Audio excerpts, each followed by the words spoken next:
Where does this mindset come from? Why do the elites kill the largest masses of people when no one is resisting them, when they've already attained total control? What ideology drives the elite psychopath? Since Plato's time, 2,400 years ago, state planners have openly proclaimed their desire to control every detail of the commoner's life. From breeding programs to mass extermination of undesirables, the dark dream has continued on for millennia.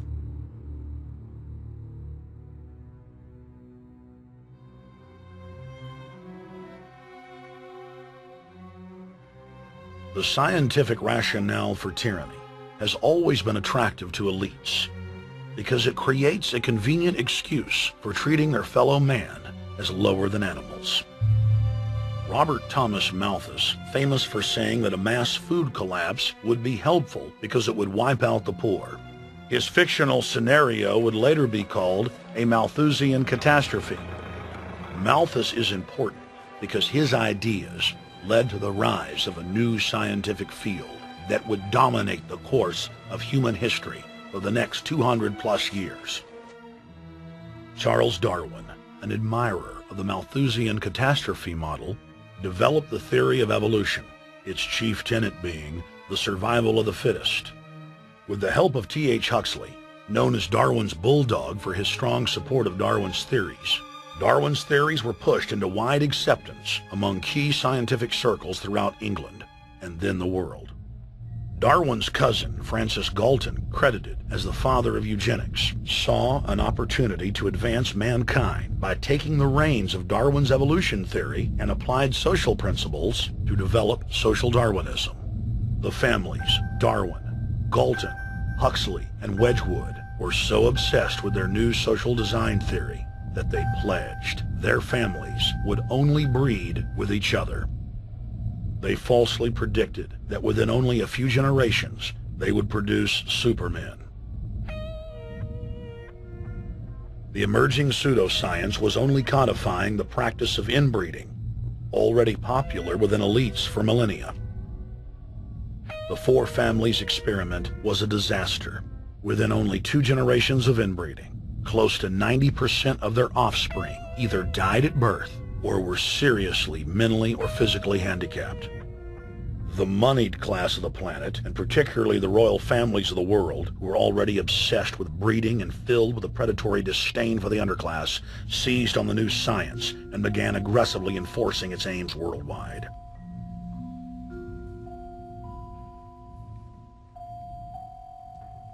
Biometrics appears to be a new science, but it was actually developed by Galton back in the 1870s as a way to track racial traits and genetic histories, and as a way to decide who would be licensed to breed. In 1904, the Cold Springs Harbor Research Facility was started in the United States by eugenicist Charles Davenport with the funding of prominent robber barons Carnegie, Rockefeller, and Harriman. In 1907, the first sterilization laws were passed in the United States. Citizens with mild deformities or low test scores on their report cards were arrested and forcibly sterilized. You're 17, aren't you, Alice? Yes, but what have you done with my folks? Well, we're trying to help them, Alice, and you too. They were taken to the hospital this afternoon. Hospital? Wasn't none of them sick this morning. We thought it necessary to present your family's case to the State Medical Commission. And after an examination, they decided there was but one important action to take. To have your entire family sterilized. Why, what's that? I don't know what you're talking about. Now, in this state, we have a law which provides for such people to have an operation so there won't be any more children. I see. Now, we've placed your brothers in institutions where they'll be properly cared for. But you can go back to your job soon. I'll arrange to have it held open for you. But I'm keeping my job. I'm not going anywhere. Now, you're going to the hospital too, Alice. And you mean they're going to stop me from having children ever? Exactly. I'm all right, I tell you. I won't go to any hospital. We don't want any trouble with you, young woman. If you refuse to go, the officer here will take you by force. In 1910, the U.S. Eugenics Record Office was set up. By then, the British had created the first network of social workers, expressly to serve as spies and enforcers of the eugenics race cult that was rapidly taking control of Western society. The social workers would decide who would have their children taken away, who would be sterilized, and in some cases, who would be quietly murdered.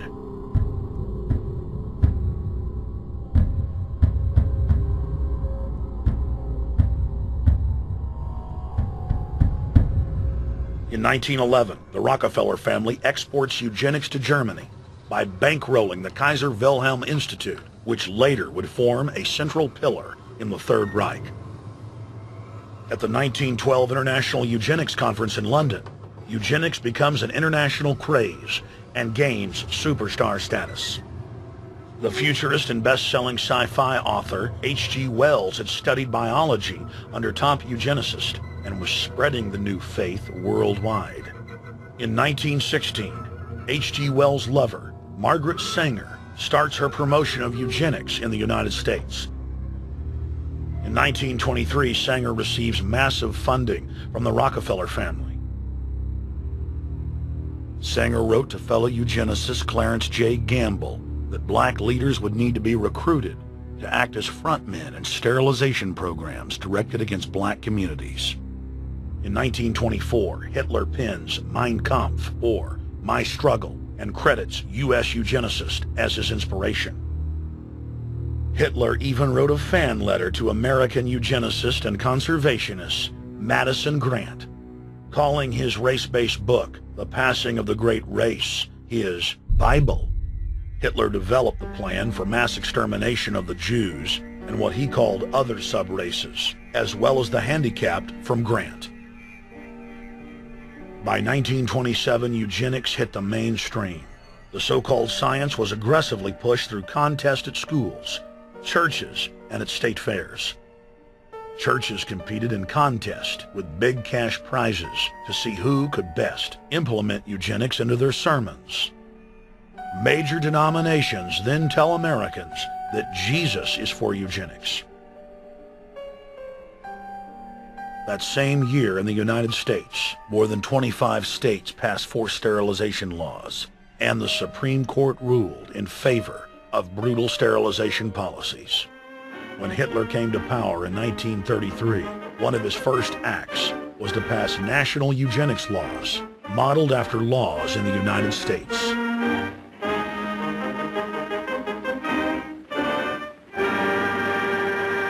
The 1934 film Tomorrow's Children brought the eugenics agenda to the silver screen in the United States. In the case of Miss Mason, I can see no reason for the operation that's been recommended. The girl is perfectly normal. She's hard-working and has a good reputation. Do you know anything about her family background? Oh, yes, Your Honor, I do. There are several other children, aren't there? Yes. What is their condition? One is a cripple. Two others might be classed as feeble-minded. Isn't the oldest son in jail? Oh, yes, I believe so. And knowing all that, you still contend that this girl should be allowed to bring more people like that into the world? She's sound, Your Honor. She's not anything like the rest. Surely she should be given a chance to work out her own salvation. I can't agree with you, Doctor. Suppose she is normal. The chances are that her children will inherit the family taint. Isn't that possible? But, Your Honor, I'm sorry, Doctor. 3 generations of unfit are enough. Petition not allowed. By 1936, Germany had become the world leader in eugenics for taking effective actions to sterilize and euthanize hundreds of thousands of victims. The big 3 of American eugenics, Davenport, Laughlin, and Goethe, were dispatched by the Rockefellers to Germany, where they advised the Nazis on the fine-tuning of their extermination system. With the strong support of the U.S. and England, Germany had gone over the edge, and tens of millions would pay with their lives.